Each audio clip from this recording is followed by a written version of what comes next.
Why is my camera not working?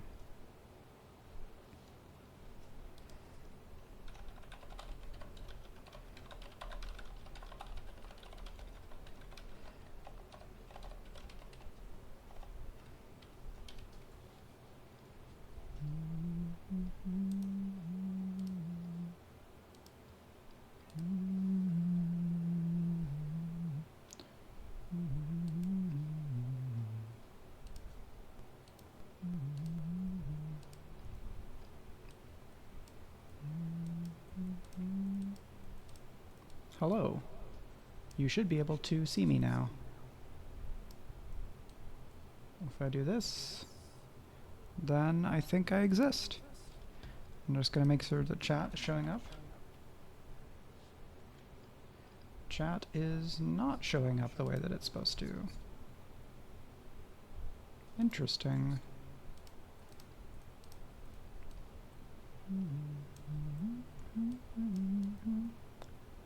Here we go.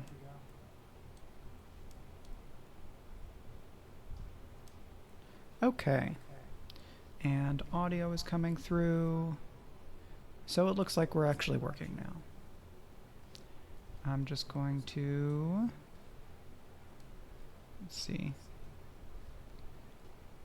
Because I'm not really looking at much, I just need to set this up so that I don't get distracted by my camera being on a slightly different time frame than everything else. So, hello everyone, and welcome back to Patreon-fueled Craft Chats. This is a stream series that I did for a fair amount of time, and then I got totally bum-rushed and bowled over by life, and I didn't do them for a while, and they're very fun. I like doing them. They're a way that I can kind of provide valuable information to people who are patrons and talk about writing and things with folks that are watching live.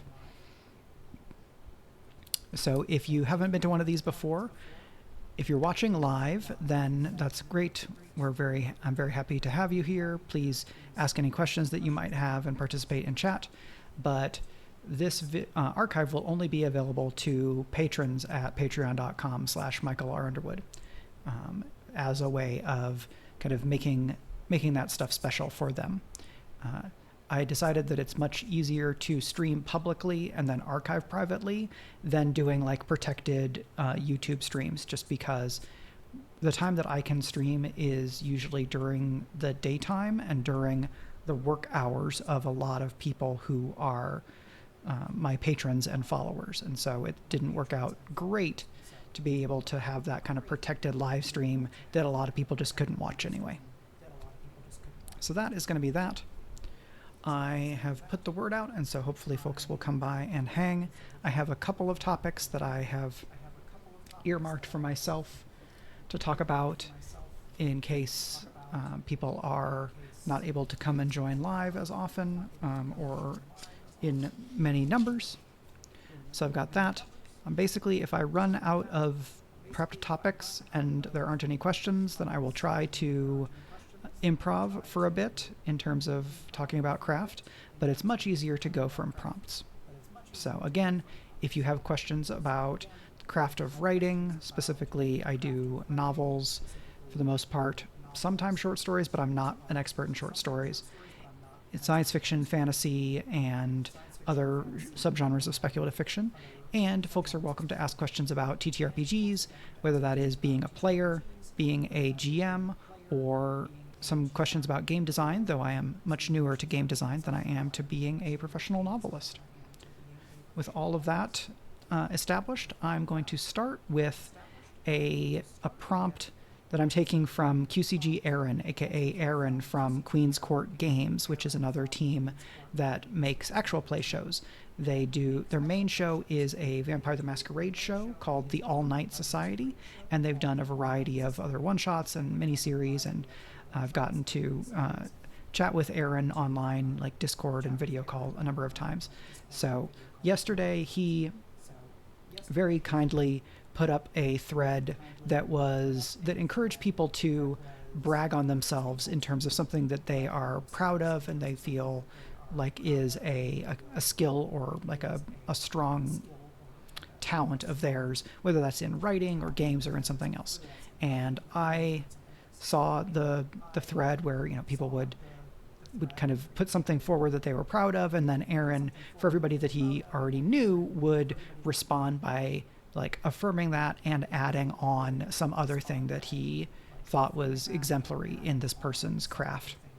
And these are mostly TTRPG folks and actual play and things like that, because that's kind of closer to his central circle. So what I put in for myself was that I'm very confident in my ability to write action scenes. Hello, the kids are asleep. I love that cup emote, the pot friend, and I will never not love the pot friend. So I talked about writing action scenes, which I feel very confident about.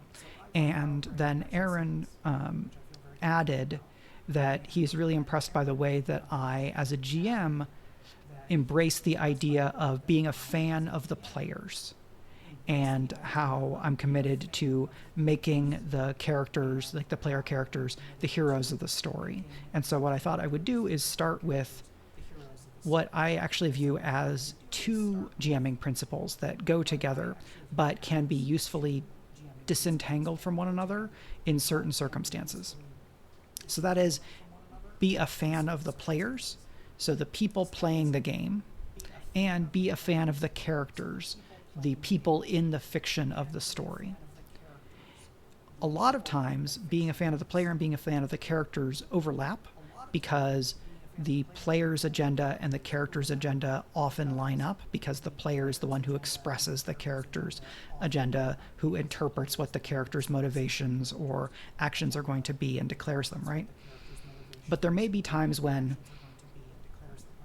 the character is making a choice and the player knows that this is a bad choice, but the character is going to make some kind of action anyway.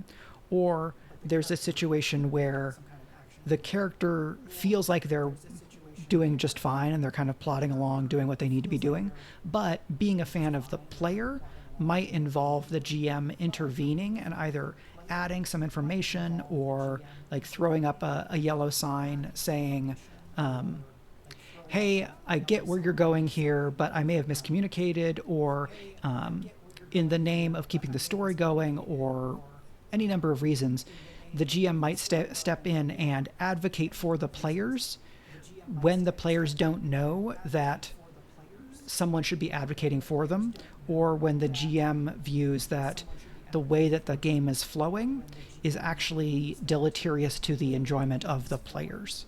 And so as a fan of the players, I'm not going to make you go through this part of the sequence. I'm not going to make you do a bunch of rolls to pick the lock and sneak past the guards when your characters are, when they way outclass these guards and the security. Because I'm a fan of the players, I'm not going to waste the players' time. And because I'm a fan of the characters, I'm not going to present those challenges to the characters as if they are kind of challenges worthy of the characters' capabilities.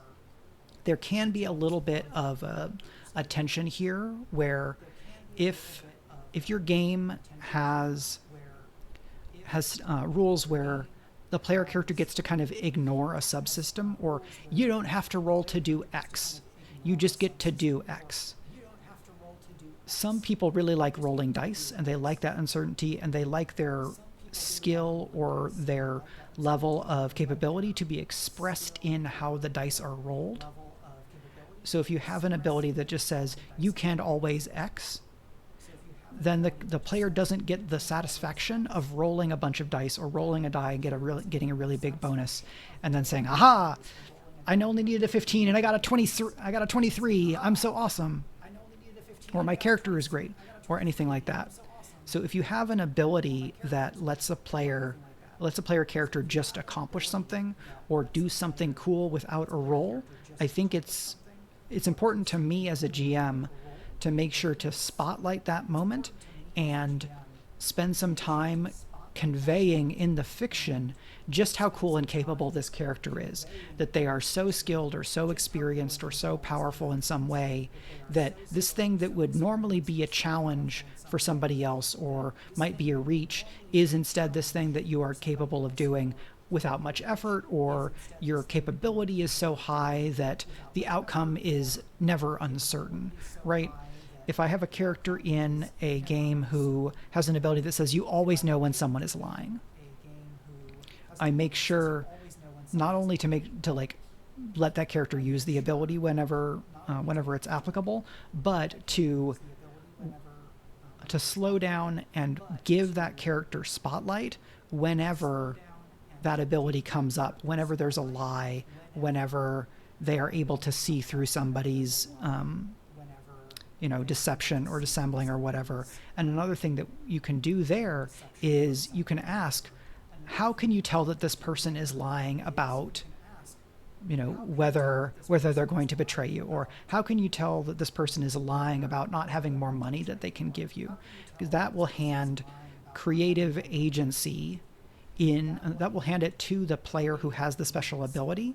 And even if they don't get that joy of rolling dice and having a really good dice result, they then can have the joy of making a more substantive, or making a greater scale contribution to the storytelling, where I hand over GMing authority to them in a small, particular way so that they get to both flavor how their character identifies when and how and what kind of lie there is, but can also fill in a little bit of the fiction of that scene, because sometimes you might be describing something in summary where a character, where as the GM I say, so this contact tells you a bunch of things about names and like locations of various lieutenants in this faction, but then says that that's really all they know. And Sonia, because you have this ability that lets you always know when someone is lying, you can tell that this person's lying about not knowing more. How do you, what do you think it is in how they're saying or what they're saying or not saying that lets you know that they're holding something back? So that is kind of playing, handing authority and control of the narration back and forth, and it's making sure to put that spotlight on that character and let that player kind of flex with how cool this character is, because you didn't even need to roll for this thing, but we're going to spend some time on it. We're going to focus on how cool it is. And it's not just going to be an assumed thing that I, as the GM, am like trying to talk around like, well, I know this character can always tell when I'm lying, so I'm just going to be really weaselly. When I'm remembering about an ability like that, instead I try to make sure to make space for that ability to be showcased. And that's a way of being both a fan of the characters and a fan of the players. In my fiction, I think in fiction and in RPGs, I have been so solidly on the side of be a fan of the players, be a fan of the characters, that there are times, especially in first drafts, when I don't challenge or I don't push my protagonist or my characters in fiction as hard or as cruelly as I might want to for the type of story that I'm telling, right? I'm writing a rom-com right now, so I'm not going to be as cruel to my characters as I would if I were writing something that was grimdark, or if I were writing something that was maybe like noir, because the tone informs how characters are treated. I go into a work and I'm a fan of the characters that I'm writing because I tend to write protagonists and an ensemble of people who are likable, people who are trying their best, are trying to be good people, be good members of their community or something like that. I don't tend to write from the perspective of the villains very much. In Annihilation Aria, I have POV chapters from an antagonist, but that antagonist character is not actually the capital V villain of the book. They're much more a sympathetic antagonist who is caught up in systems that are much larger and more powerful than he is and still doing bad things. And what I want to do then is not excuse the character's actions, but I can still depict that character in a way that is sympathetic. So I can be a fan of the character, but not condone what that character is doing. And so that's a time when I'm a fan of the character versus a fan of the player.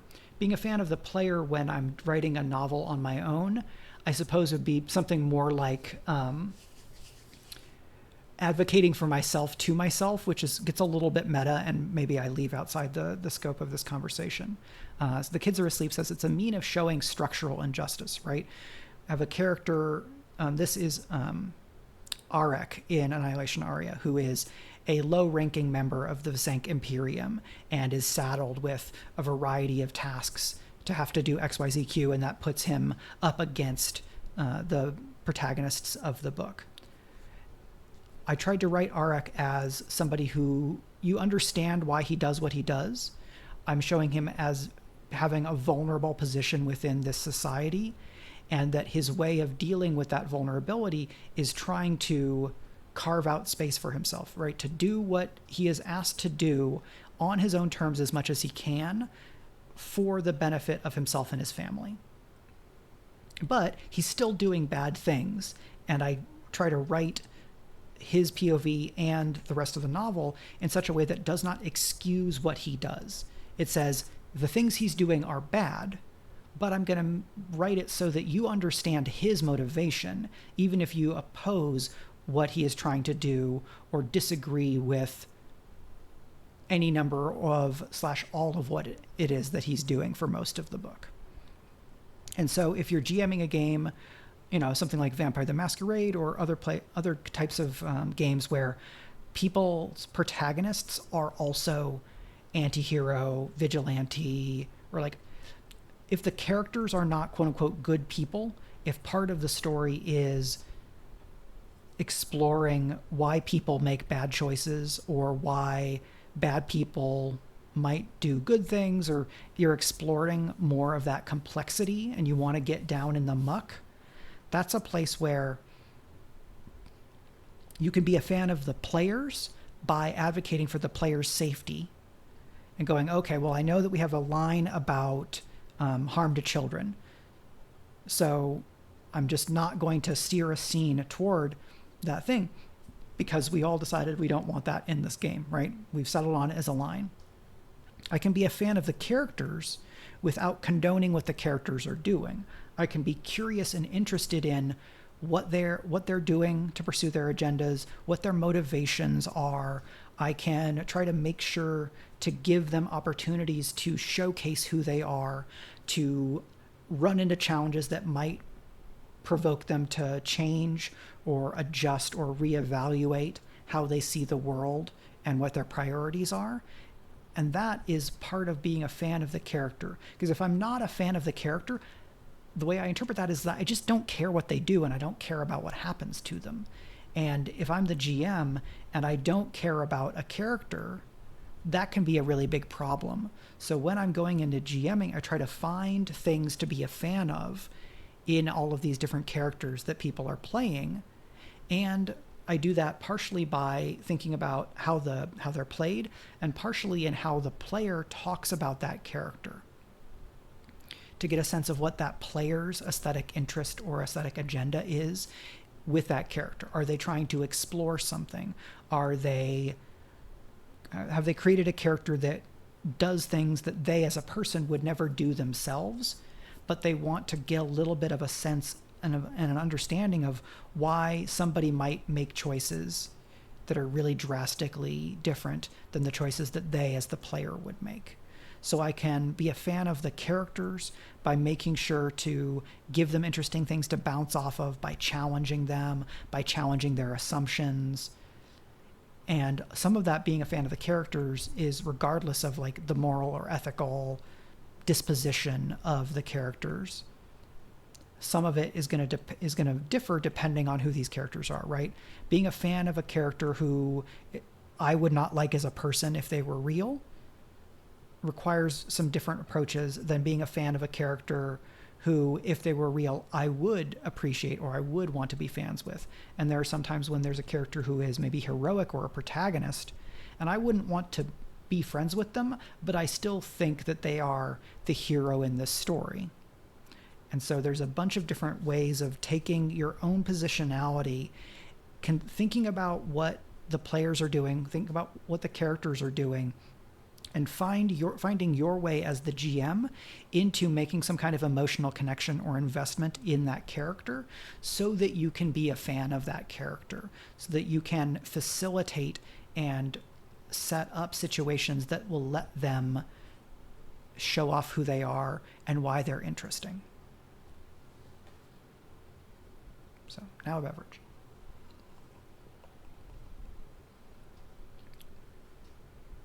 Where's my timer?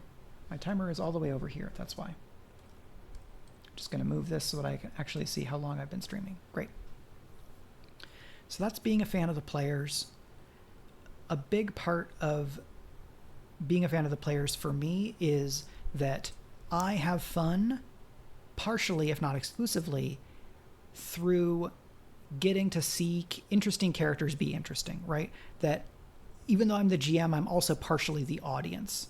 And so my interest in the characters drives the questions that I ask, drives the situations that I prompt. And sometimes as a fan of the character, I will ask like, oh, I'm curious, has this character done this thing that we're seeing them do here? Is this the way that they normally do things? What do they feel as they're doing something? Or I might come back to a player when I'm doing kind of a bit of a round robin and spotlight in a sequence. I'll come to a player and I'll say, okay, so we're going to rejoin Sonia here. And I might do a little bit of recap. And depending on the situation that Sonia's in, I might ask the player, how do you think Sonia is feeling right now? Or Sonia, how are you feeling right now? And that question engages the player, helps them dig into the character, like kind of put themselves into that character's shoes. It's also an expression of my interest and my curiosity as a player at the table, as the GM player. My fan interest in that character gets kind of strapped to or combined with my desire to be a good facilitator as a GM, where I kind of throw out hooks or make inquiries that will let the player kind of showcase what who they are, what they want the character to be, who this character is.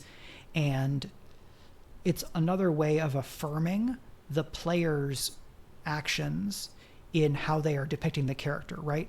If I go into a game as a player and 2 hours in, I get the feeling that the GM just doesn't care anything about my character, right? Doesn't view the character as being interesting, doesn't view the character as being distinct, doesn't have like lingering questions about their motivation, then that GM is probably not going to be as involved or as invested in the story of my character as a GM who figures out how to be a fan of that character.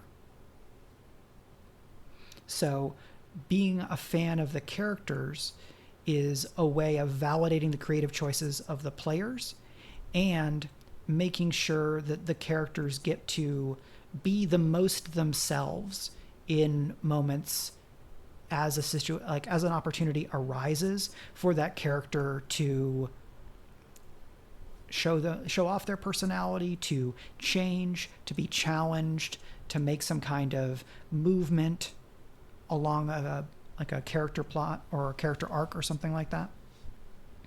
Being a fan of the players, I see as being overlapping with being a fan of the characters in a lot of ways, but also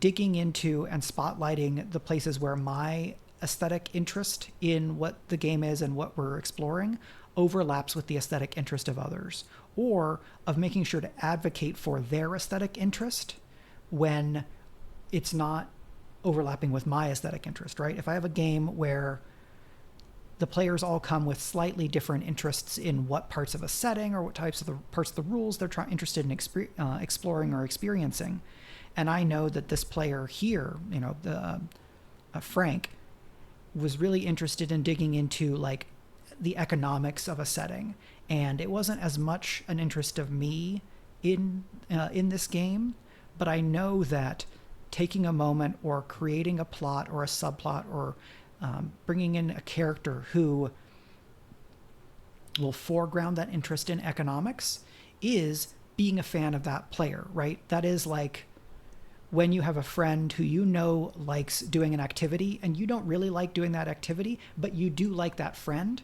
and you want to spend time with them. So you say, hey, we haven't gotten to hang out much. Do you want to go roller skating? Or I would love to go roller skating with you. And then the friend might be like, well, you don't really like roller skating. Like, I don't dislike it so much that that I'm not going to do it, because I know this is something that you like and you've talked about not getting to go roller skating. And so this is a thing I'm going to do as a display of friendship and affection, right? As a fan of my friend, I'm going to do something or create a situation that will let them engage with something that they're passionate about. If it's not something that, this is like the skating thing, I wouldn't, even as a fan of the player, bring something into the game that would be a line or a veil for me, right? If I have a veil on violence against children and I'm the only person who kind of has flagged that as a veil or a line, just because somebody else had said, oh, well, like, I was kind of interested in exploring XYZ because of the type of game this is, we're playing teenagers and, there's a lot of ways in which the powerlessness of people who are minors intersects with kind of systemic violence. If it's a veil for me, I can acknowledge the validity of somebody's creative interest without putting myself into like an emotionally volatile or an emotionally dangerous situation. That's the kind of thing where I would, in the conversation, ideally like a session 0 conversation with the player, say, I understand that. I think that makes a lot of sense. I'm not comfortable doing that in this game, so I'm not going to be able to facilitate that for you, right? And I can be a fan of other players if the line or veil is, if player A is interested in something and then player C has a line or a veil about it. To be a fan of player C, I have to protect their emotional safety. And that may mean that I'm not in a position to be as much a fan of player A and their aesthetic interest. But what I can do for player A is I can say, well, I know you were interested in this. We have a line here. So what I'm gonna talk about, or what I'm gonna offer is, what if we redo this, reframe the scene, or make another pitch that flows into some other aesthetic interest that they have, or can spotlight their character in some way, right? This is the GM as like negotiator, collaborator, mediator type of a person, where we might have a variety of aesthetic interests and the GM has to figure out where that shared ground is that is safe to play on or is safely unsafe, right? With safety tools in play and with the knowledge that, okay, we have the X card and we have open door policy where anybody can get up and leave whenever they want if they need that for their emotional health, or somebody can turn off their camera. If we have these tools that allow us to respond or calibrate or hold the game at a slightly greater emotional distance, then what I hear from people that are like much more adept at using safety tools because they're playing with like really emotionally fraught material, and that just they developed the skills and the familiarity with utilizing those tools in flow, in play. They talk about being able to go harder, to go more intense, because the boundaries are more clearly delineated and they know where they can play. They know what's in bounds and what's off bounds, and they feel more supported by the fact that they have all of these safety tool recourses where they know that they can say, actually, no, I need to X card myself here. I don't want to go there. Or they feel confident that somebody else is going to X card the situation or the scene if it's getting into a place that, even if it hadn't been previously established as out of bounds through lines and veils or content calibration or anything like that, that they can go as hard as they want to, and people will feel empowered and able to set boundaries when they need them. there's a way of viewing this that's a little, I don't know. I was going to come up with a counter argument, but I actually don't think it's very useful to present that counter argument, so I'm just not going to. I think it could go poorly, and so I just won't. So those are some thoughts about being a fan of the player, being a fan of the character, how that manifests in TTRPGs, some ways that they overlap, some places where they kind of diverge from one another a bit more, or at least in some ways. I think in writing, the part that is still most applicable to me is being a fan of the character. The other thing that comes to mind now is we could adjust or adapt the idea of being a fan of the player into being a fan of the reader, right? If you have a imagined target reader when you're writing, maybe being a fan of the reader is thinking about the elements of character or subgenre or plot that you expect the ideal reader of your work to be excited about, and to make sure that as the author, you're delivering on genre expectations or subgenre expectations or category expectations or other expectations that you had already set as the author earlier in the work, right? If I'm writing a progression fantasy novel where I have a protagonist who starts out with very minimal combat skills, but I'm presenting the book as a thing where the character is going to go to the Magic Martial Arts Academy,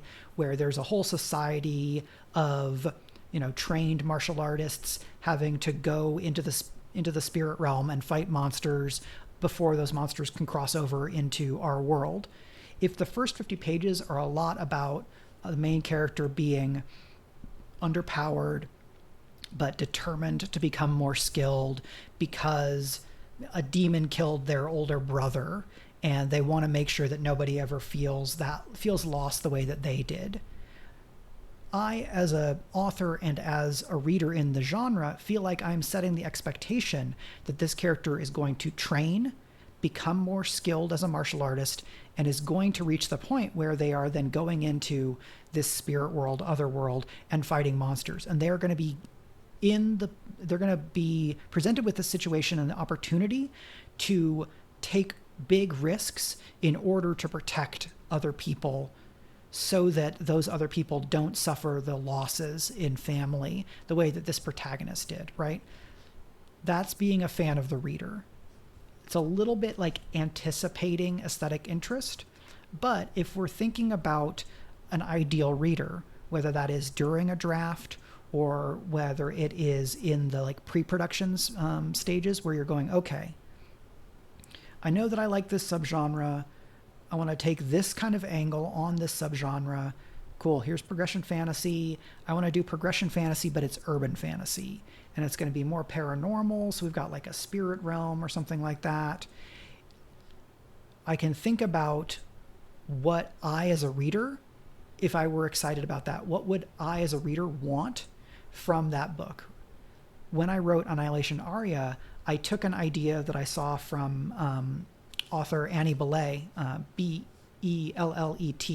Annie is probably best known for the 20-Sided Sorceress series, which is a long urban fantasy series about, I believe the character's magic is not geeky, but the character is a geek, right? So there's some overlap with geekomancy. Annie talked about basically writing herself a trope and scene list. Yes, thank you for putting Annie's pen name into the chat there. That's ANNIEBLLET, and the series is the 20-Sided Sorceress. When she was working on a new book, not a 20-Sided Sorceress book, she thought about what are all of the tropes and types of scenes and things that I love about this subgenre. What gets me excited about that subgenre? What would I, as a reader, want in a book with this premise and in this subgenre? And she basically made herself that wish list and then used it as a pool to draw from while drafting the book, right? Oh, okay, here is where I can have this kind of scene. Or, oh, this would be a great place for this type of character. I'm writing space opera, so we're going to have a scoundrel with a heart of gold because I love them because, I saw Star Wars when I was really young and Han Solo something, something, something, right? If you have a space opera and you don't have a scoundrel with a heart of gold, you don't have an evil empire, you don't have a ragtag a ship with a ragtag crew. Like, there are these really common, very popular tropes and archetypes within a genre or subgenre. And if you are prioritizing the aesthetic experience of a dedicated reader of that subgenre, it's worth keeping those tropes and archetypes and expectations in mind.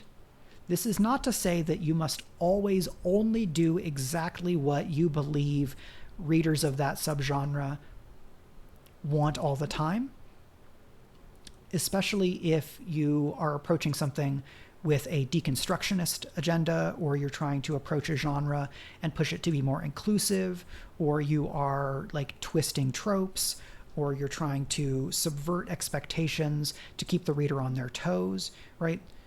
Some readers are going to be more or less receptive to any of those deviations from subgenre expectations. Chris Fox, who mostly blew up writing military science fiction, has a book about writing to market that's very much talking about analyzing and then delivering on subgenre expectations so that you can kind of be more of a grand slam work within that given category on the Amazon marketplace, right?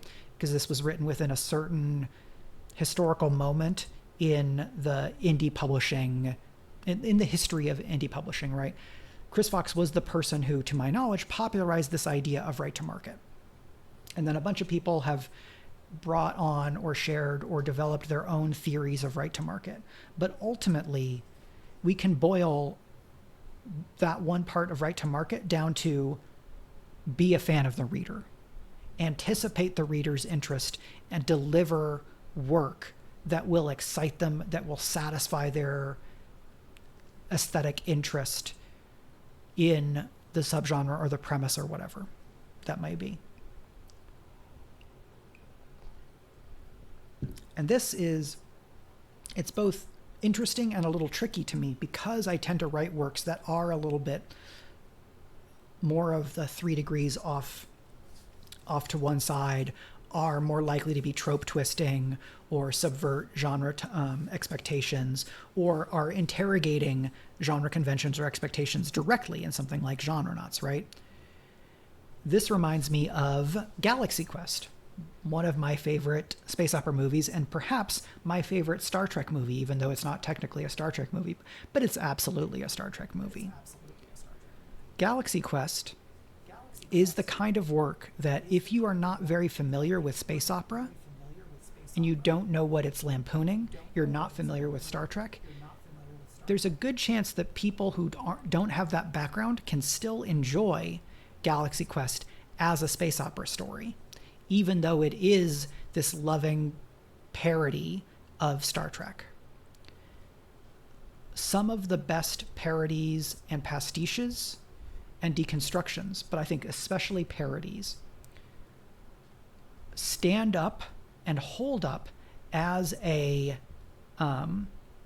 example of the thing they're parodying, right?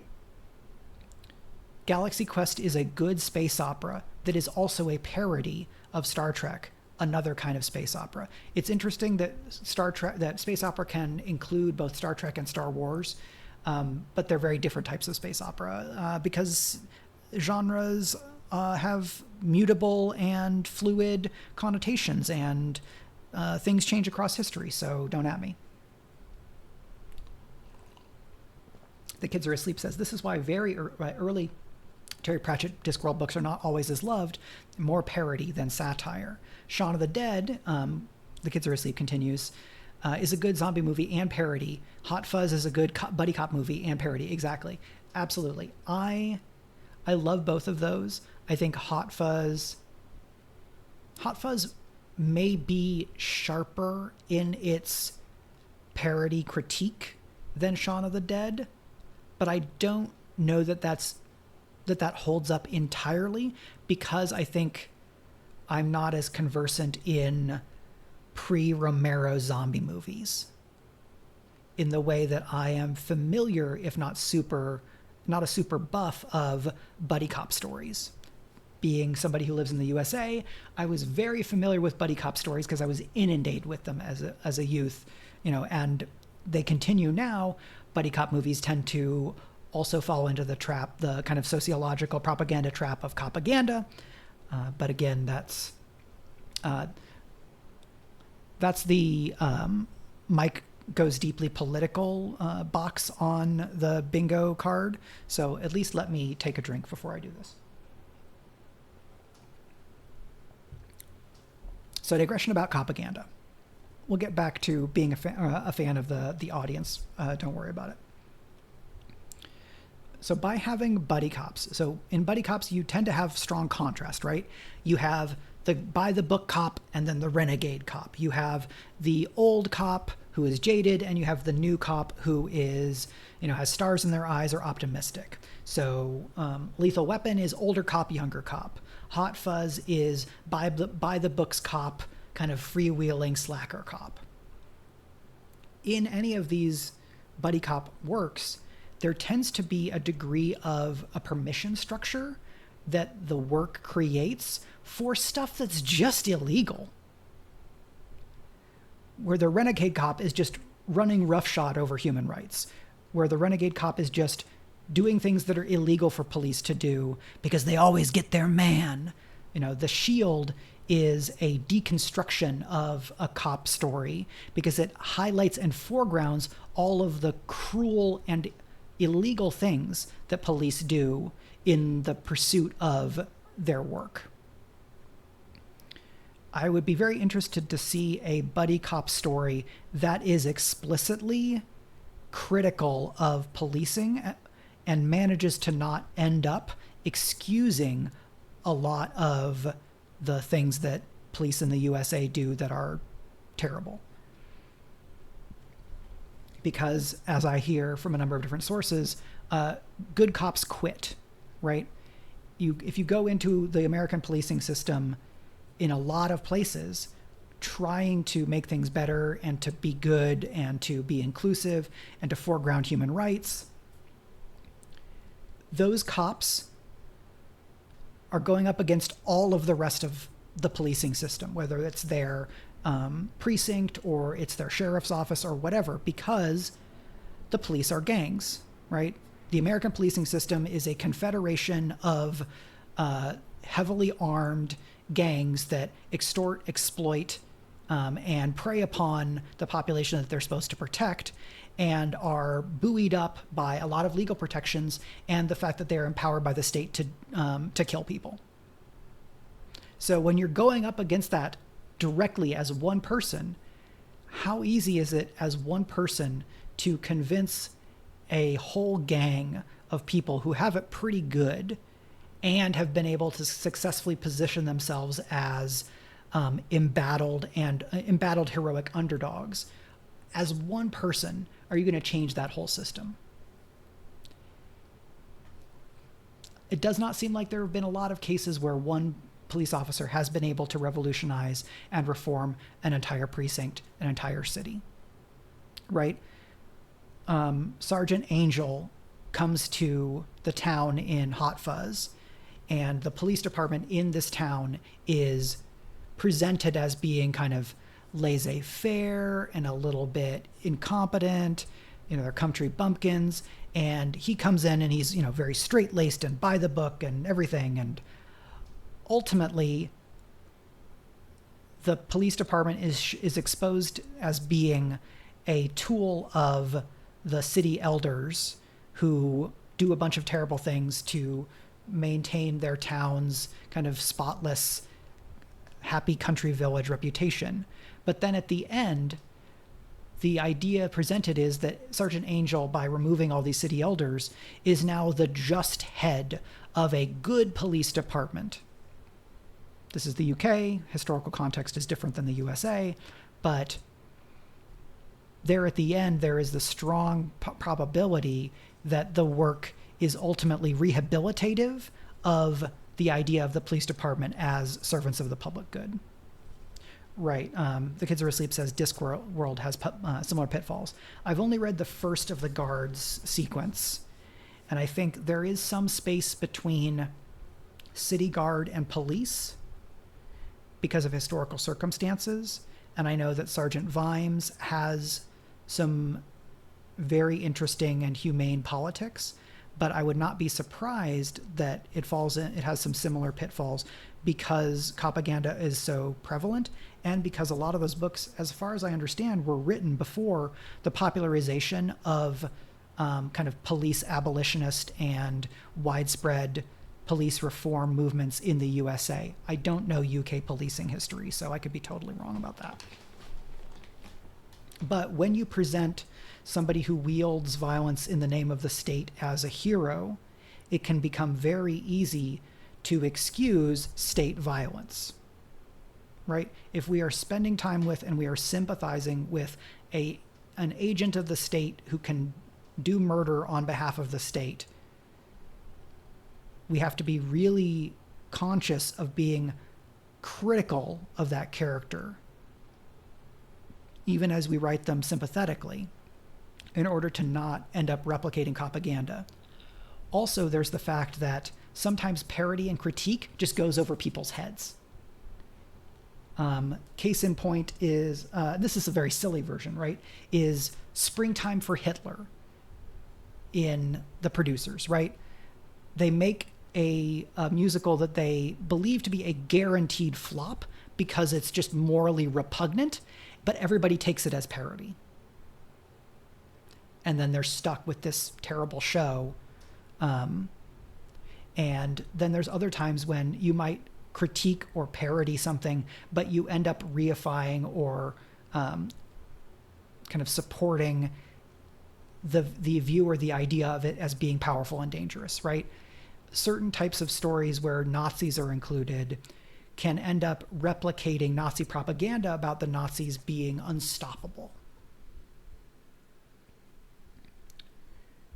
Some people complained about Jojo Rabbit, the World War II comedy that Taika Waititi did.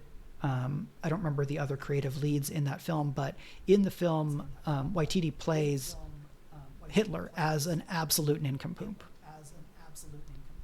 Some people still really didn't like that because you're making Hitler into a joke when he's very, very serious.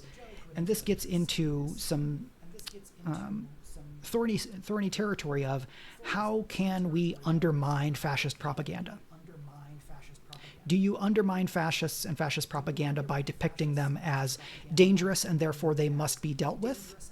Do you depict fascists as being absolute losers who only have power because of the failures of societal systems, or because they are able to draw upon revenge or cultural grievance of some sort?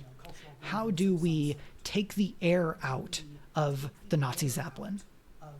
And there's a variety of approaches that people have taken over time in how to undermine the cultural mythology of the Nazis as being unstoppable, when in fact they made tons of mistakes. And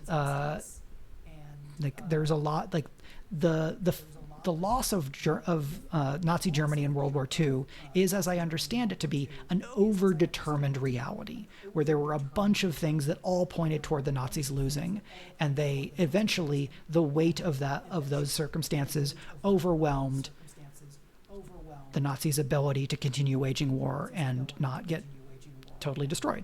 They lose. Fascism also has this weird thing where fascists depict themselves as unstoppable and oppressed underdogs, right? They are like, there's no consistency, because consistency does not serve their purposes. Inconsistency serves their purposes, because they want to be able to convince people that only the Nazis can fix your problem. You're in terrible danger, but also you're the most important and powerful, right? It's all these like weird reversal,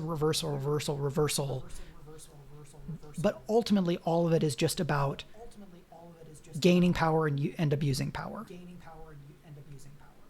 So that thus ends their political digression. If you have your Turbo Tango stream bingo card, you can mark off the the police abolitionist box, and the anti-fascist box. So A+. So that's another cool digression about being a fan of the player. We can adjust being a fan of the player to being a fan of the audience, of doing some work to anticipate some of what your ideal audience might expect or hope to experience in the work, so that you can figure out how to give the audience what they want, but not necessarily when they think they want it or in the way they believe they want it. You can deliver on expectations in a way that is still surprising. I think the best recent work that is an example of this to me is N.K. Jemisin's Broken Earth series. The fifth season in the Broken Earth has a magic academy. It has a special heroic orphan. It has like fraught parent-child relationships. It has the destiny of kingdoms. It has cool warriors that are paired with magic users, right? There's a bunch of epic fantasy tropes that series uses, but in very different and unexpected ways. So Jemisin there was using a lot of the tools and archetypes of epic fantasy, but to a very different end, and with a notably different kind of tonal palette and aesthetic agenda compared to like a traditional Western European derived from Tolkien and Robert Jordan style epic fantasy.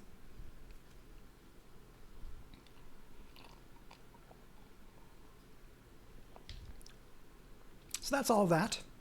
That's one topic. We got almost a whole hour on one topic because it was really 2 topics, which became 4 topics, and so on and so forth. The other thing that I had on my list to maybe discuss today is something that I have taught a class on, and I think I've probably discussed some in previous craft chats, but because we haven't done craft chats in a while, I thought it might be useful. And that is my process of going from a kernel of an idea, like that very, very initial spark, going from that to having something that is developed enough to make a outline for a novel or to be able to start writing. Basically, it's idea development process. And so The Kids Are Asleep is here. I know that she loves talking about process, as I see with the responses process with 3 exclamation marks and a heart. If anybody that's watching has other questions or topics within writing that you would love to throw in, because maybe it's something you're working on or struggling with right now, or it's something where you would like to get my perspective on something, or if you have a question, please feel free to put that into the chat. Unless that comes in immediately, I'm just going to go ahead and start talking about developing ideas. If you've heard any of this before, I apologize. My thoughts about this are fairly consistent over the last number of years because it is my process. And while the how has changed over years because different projects require different details in the process, the what and why of my process for developing ideas has been fairly consistent. I tend to start from a premise. So Geekomancy, the beginning was, what if love of pop culture was a magic system? Genrenauts starts with, what if genre knowledge was the special skill that would let somebody in like a Portal fantasy story be the hero?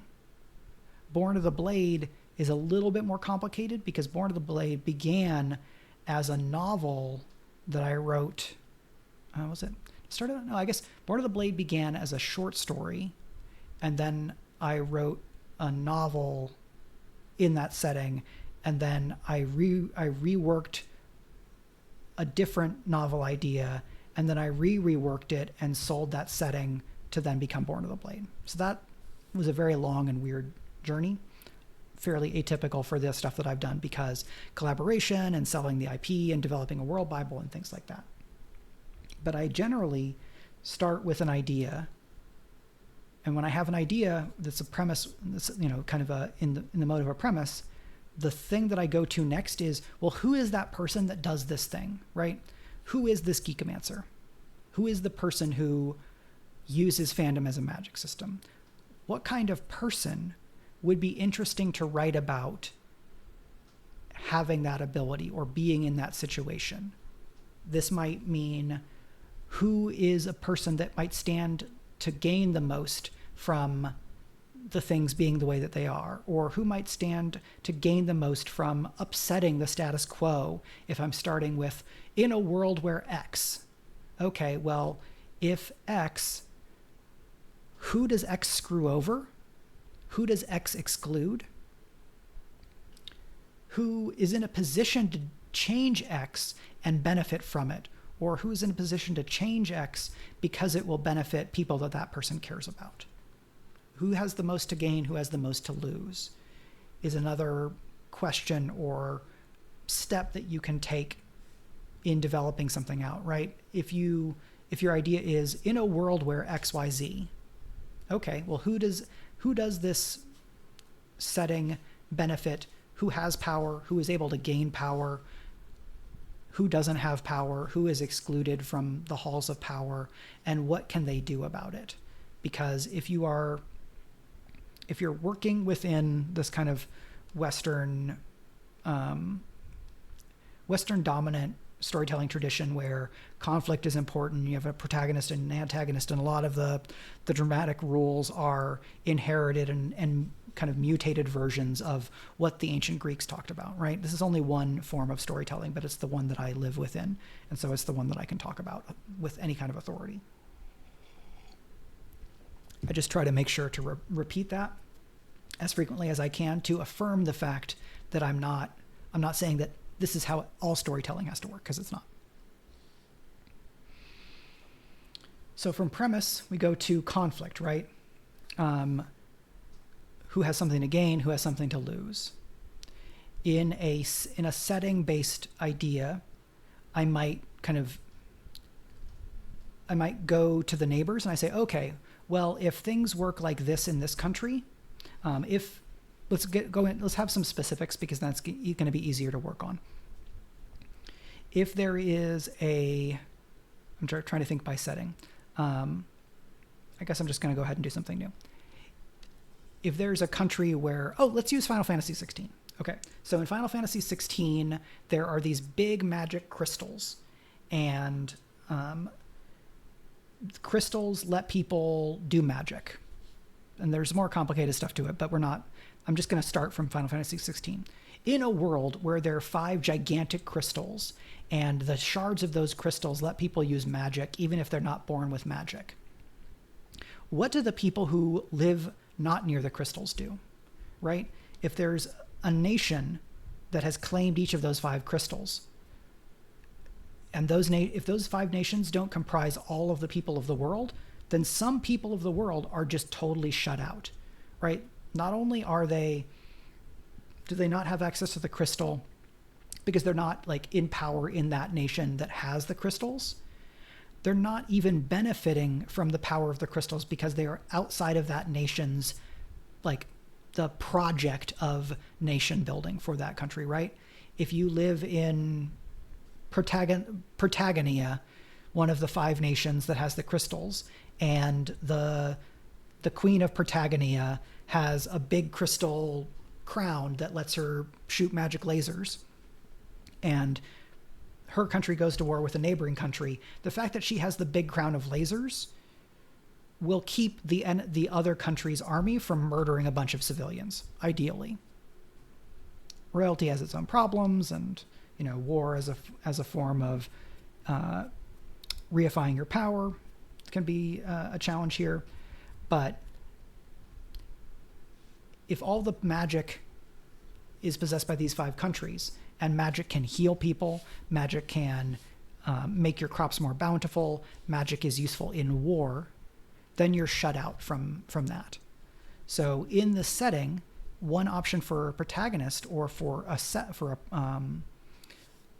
part of your setting to think about is the place that's left out, the people that get the raw end of the deal. Who are the people there? Who are they descended from? Like, at what point did some group codify or get pushed to the margins as you're the people that don't belong? You don't get to be a part of one of these places that has the magic crystals. You know, are they the descendants of a failed rebellion within one of the nations, right? Where 300 years ago, there were 2 siblings and they had a civil war, and the sibling that won banished the sibling that lost and all of that sibling's servants. And none of the other nations wanted to take them in because of some reason or whatever. And so they get pushed to the margins. And if they are kept there to the point where being on the margins becomes the thing that is expected, and it has been and remains a historical fact and like an ongoing material fact, then going through and talking through yourself through that process tells you, here's how things are, here's why things are the way that they are because of what happened previously, right? If you want to start your world building from here's how things are now, it can be useful to think, how did we get to there, right? If things are like this now, what were they like before? Something that is a common complaint I see about heroic or epic fantasy settings is that they seem to be like stuck in amber in terms of time and like technological or societal change, right? It's been like this for 800 years. This dynasty has lasted this long. Like, if we look at royal families across world history, dynasties vary intensely in how long they're able to stay in control. So if nothing big politically has happened in your country for 800 years, even if this country has been at war a few times, maybe especially if the country has been at war, think about how long 800 years is for any country that exists in the world, right? China has been China for more than 800 years, but China 800 years ago looked very different, had very different relationships with its neighbors. Technological, social, spiritual realities were very different that long ago. If you want things to have been the way that they are for a long time, it's worth thinking about what attempts at change have there been, and why didn't they make a bigger impact? Conversely, if you start with something that's more like cosmogony, like, all right, I want to figure out who the gods are, and then the gods made the world, and this kind of stuff. You want to begin with Genesis, or you want to begin with the Titanomachy, if we're talking about Greek mythology as a touchstone here. If you're starting from the beginning, you will eventually need to get to the place where your now is.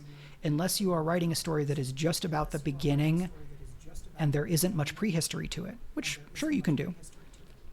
But if you start from the beginning of your timeline, you're going to want to move forward. You're going to need to move forward to whenever your now is for page 1, session 1, book 1. And so either way, you might imagine the setting from one point in the timeline, and then you're going to try to fill out the timeline to some degree. This is where I will repeat the fact that while I like world building because of my academic background, and there are plenty of people who like world building and there are works that are lauded for their world building, you don't have to spend a crap ton of time making a Silmarillion for your setting to write a good epic fantasy. And there's a degree to which if you decide too much about your setting, you box yourself in and may cut yourself off from coming up with something in the moment that serves the story really well. Part of this is going to depend on whether your approach is a more organic Gardner Pantser style, or whether you have greater success within a more structured, outlined, planner, plotting style. There's no one right way of doing these things. But if you tend to be a more organic writer, you may find that you want to leave yourself more space in your world building to come up with something cool in process, or to look at what's happening in your story and go, I need something here that will let me put a certain type of pressure on this character. So I'm going to come up with something in the setting, or introduce a faction, or create something that lets me put pressure on that character the way that I want to for the flow of the story to happen. If you do a ton of world building and you've kind of decided everything, and you reach a point in your story where you need to exert a pressure, and then you go through all of the elements of your setting and realize that none of them apply in that situation, you may have written yourself into a corner. Now, maybe you haven't, because you built the world really thoughtfully, and you haven't gotten yourself in trouble all of the steps leading to this place where you need to put pressure on the character, so that you have something on hand within the setting that you can put into play to put that pressure on the character, right? If you've maintained the internal cohesion of the setting all the way through, even though you've defined a bunch of things, you haven't bent, folded, spindled, mutilated any of your setting stuff yet, there may already be something there that's going to help you do what you need to do.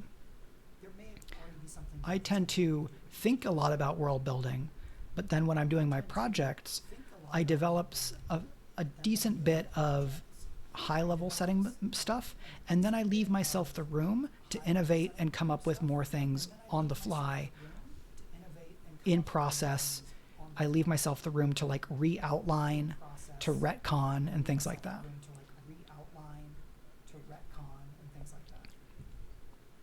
Okay, so if you started with a premise, I tend to go to casting. If you start with setting, I think about, who has the most to gain or lose here. I am going to reference a game here that I draw a lot of influence from, which is called Shock Social Science Fiction by Joshua A.C. Newman. I'm trying to find the page. I believe there is a second edition of this book. I do not have that second edition, so I cannot speak to how good that edition is. But I have the original edition of this game, which came out probably in 2005 or somewhere between 2005 and 2007. This game helps you build settings for TTRPGs using the tools of sociological science fiction.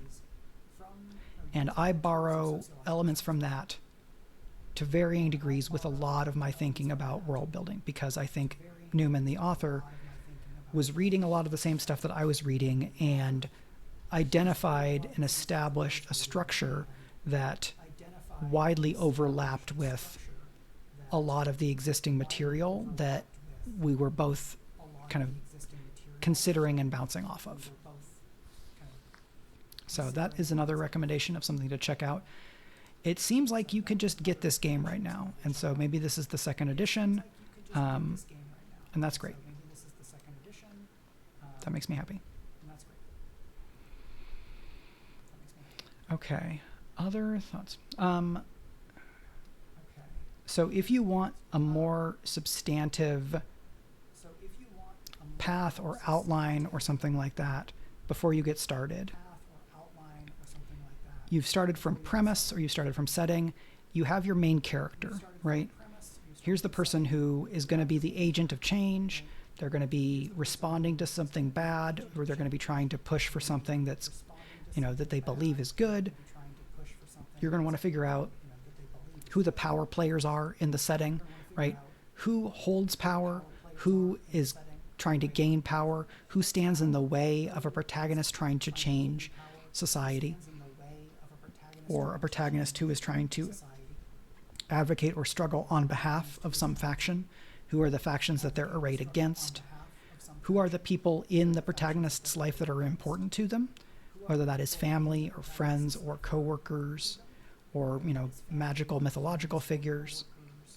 You want to figure out where the character begins the story and what they want. You might want to figure out where the character ends and how their desires and motivation have changed over the course of the story, if you want to have that outlined.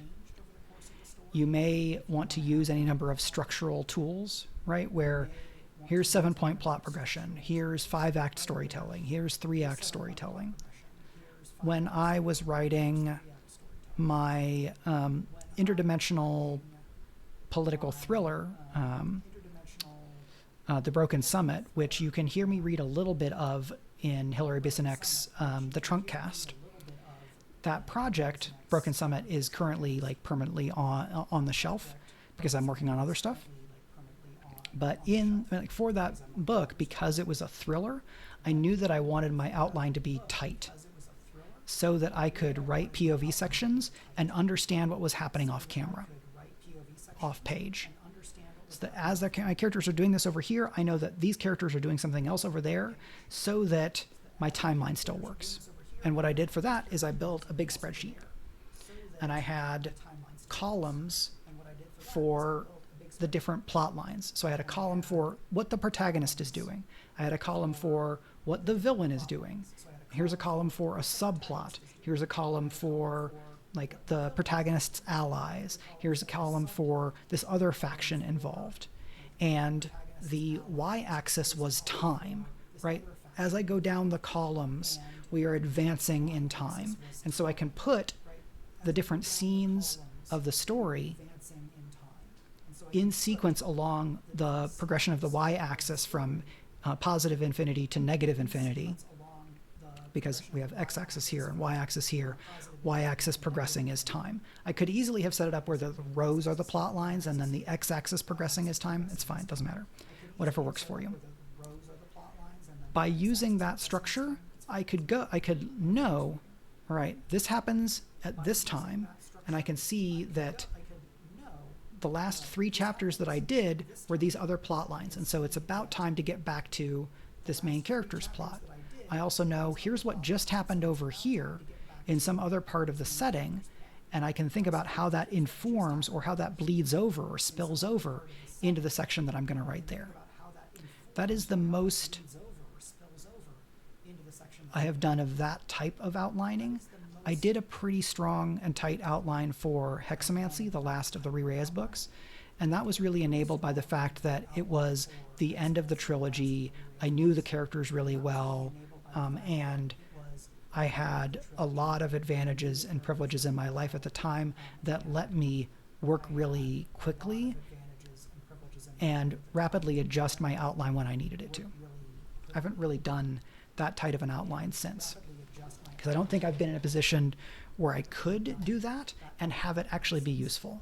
Because I do, even when and while I have outline and a fair bit of world building that I've done ahead of time, I tend to be a fairly organic writer, right? I surprise myself as I'm writing, and I want to leave myself that room. And so for me, it's a balance between leaving myself room to explore the premise and the setting and the space and surprise myself on one hand, and the need to have some kind of sense of where things are going. Am I watching something in the background? You hear someone else talking. I don't believe that I have anything because video capture device. Oh, you know what? My camera might have been trying to also be a microphone. So that may have been it, Arudnell. If so, I apologize.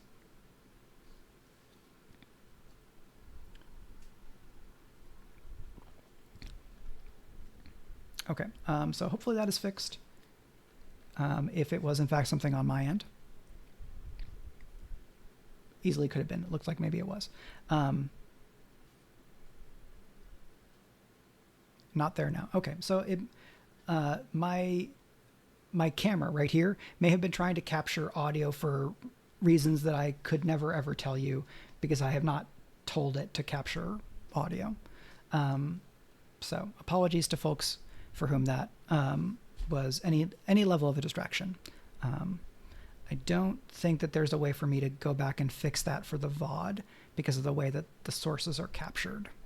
So hopefully it's not too distracting for most people. Okay, so outlining. Right, so I have a tension between needing to leave myself space and needing to have some sense of what's going on so that I don't come to my page when I'm starting my writing session being like, well, now what am I doing? Where am I going?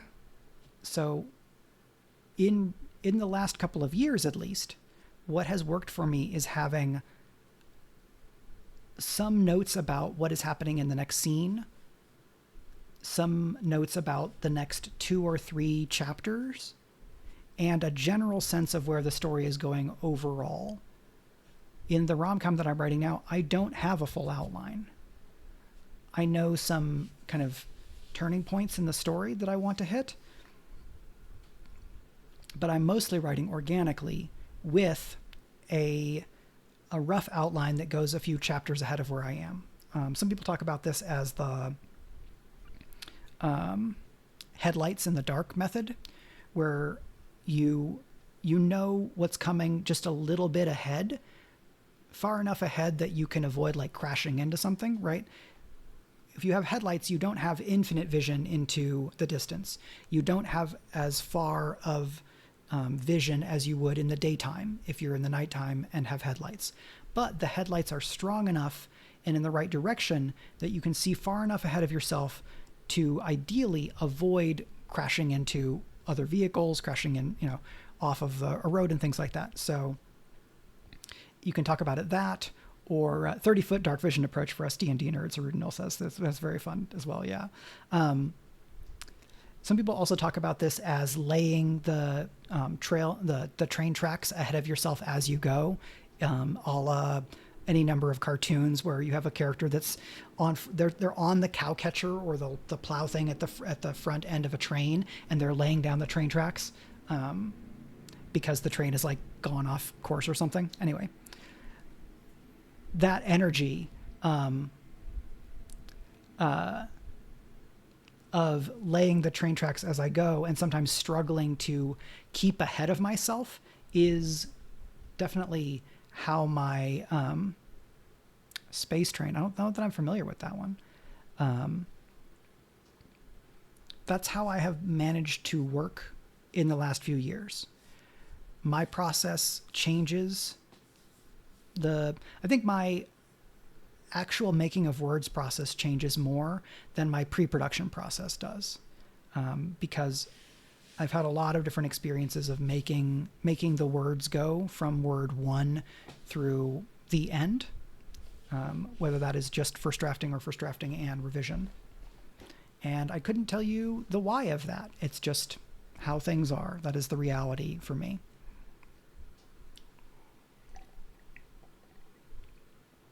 Okay. So with 2 topics, we are coming up on an hour and a half. And so I will ask the folks that are here if they have any other topics or questions that they would like for me to maybe tackle while we are still chatting here. And if not, I will probably begin to wrap up. As I said at the top, if you're watching this live, thank you for being here. Thank you for your comments and your questions. Folks that are here live, if you are a patron over at my Patreon, you'll be able to access this VOD whenever. People that are not patrons will not, unless you're here right now, you will not be seeing this unless you are a patron, or unless way down the road I've decided to make these public, which I don't think that I've done thus far. So if you're outside of those categories, I'm probably not talking to you in this consideration. Patreon is still broken. Huh. I'm very sorry to hear that, Arudno. No worries if it doesn't work out. I know that, you support the stuff that I do and the stuff that Greg /Arv does a lot. So don't stress about it if it's something that you decide is frustrating and you don't want to have to keep dealing with. So I'm sorry that the Patreon stuff is broken. That sucks. I know that there's a new, like, I don't know if there's a new back end, but there's some new front end stuff in Patreon that is coming. I won't have money until, okay. Yeah, absolutely no worries. Inflation has been really bad the last few years. There's a lot of economic pressures on a lot of people. So yeah, that's being a fan of the players, being a fan of the character, being a fan of the reader from the writing perspective, and some thoughts about process for developing ideas from that first kernel of a topic or a spark, and some notes about my process with a bonus digression about propaganda and fascism. So more or less, it's a Turbo Tango stream. Thank you for hanging out with me, to Arudnell and to the Kids Are Asleep, and to anybody else who has been here and lurking. I'm going to do my normal station identification stuff here. Oh, Mighty Mur, you've just missed it. But it's very good to see you, Mighty Mur. Folks that are interested in chat about writing and process should definitely check out Mighty Mur's streams, both I Should Be Writing and Ditch Diggers. Ditch Diggers is more like business of writing oriented, but they talk about craft some as well. And then I Should Be Writing talks a lot about process and craft. So you should go and follow Mighty Mur if that sounds interesting to you. The Kids Are Asleep is also a writer, and she sometimes does writing streams, but frequently does evening streams with fun games like Hades or Legend of Zelda or Mass Effect. And Arudnell is just great and is present in chat in a lot of channels. So shout outs to all of those folks. This Friday at 8 p.m. Eastern, I will be GMing Valorword, which is the Court of Blades game that I'm the dancing master for Speculate, which Valorword has been announced as a selection for the New Jersey Webfest and for the Minnesota Webfest, which is very fun. And I'm proud of the work that we've been doing there, especially because scheduling has been a huge headache, and it's been difficult to keep the game moving forward. I'm glad that we have been able to keep it moving forward, and I'm excited for this next session, because there's lots of aftermath and fallout and other kinds of stuff coming out of the last session that we'll get to explore. Arudnell, please do not die of heat stroke. Do what you can. I hope that you have some good tools for dealing with the heat, because it's also very nasty here. And I am lucky to have some tools for dealing with that, and I hope you do as well. I will probably stream again on Friday. That might be a video game stream. It might even be a Valorword prep stream, depending on where I am and what I need to do. So with all of that said, I am going to wrap up the stream. I'm going to give you my ending thing because it has a fun song. Thanks to everybody for hanging out. See you next time. Bye.